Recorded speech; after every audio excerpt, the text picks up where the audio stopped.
heard a rumor. Uh-oh. Maybe I read this. Are you the only minor league play-by-play guy that was involved in a trade? No. Oh. Well, I guess but were you traded? So I was traded. Not for your bat to ball skills. Nor really for my broadcasting skills.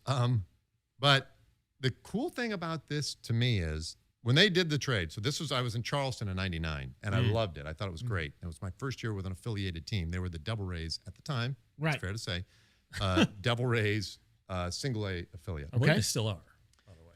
And the Rays. Correct. Yeah. So I was kind of content to be there for a few more years. Sure. This was Mike Veck, Bill Veck's son. Okay, sure. Bill Veck, the crazy impresario. Right, absolutely. Back in the Marketing day. baseball genius. Yes, yeah. Well, his son, Bill Murray, they had this great ownership group. They were really fun. It was wild to be with them. And they proposed a trade to me in probably like February. Well, how about this crazy idea? We trade you to St. Paul, and you go work for the St. Paul Saints. And then their announcers will come back down here and do this. And I was like, well, I mean, but I don't really want to go to St. Paul. I kind of like it. Minnesota, or is that St. Paul, and Minnesota? And they were independent. And they were independent. I just gone into affiliated ball, and I was like, well, I don't feel like this is really being done in my best interest. Yes. Am I misreading this here? And they're like, well, we think it'd be. I said, yep. It's cool for you guys. That would be neat. Oh, it'll get a lot of coverage and press and everything. I'm like, yeah. But it is still sort of my life, right, in my profession. So it didn't sit well with me, but I really had no choice. And they kind of made that point too, because they own both teams and everything. And so they made the trade.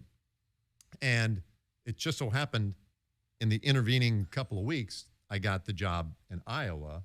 That's what I heard. Was able to bolt. Now, all right, all this stuff, and so it still gets in Sports Illustrated, and they're having fun with it, and everybody's happy. And then only like a little bit later, when people would be like, "Oh, you were traded. You're an announcer who was traded." Stuff like that. Yeah, well, there was one other announcer in the history of baseball that was traded. You guys know who it was? I do not.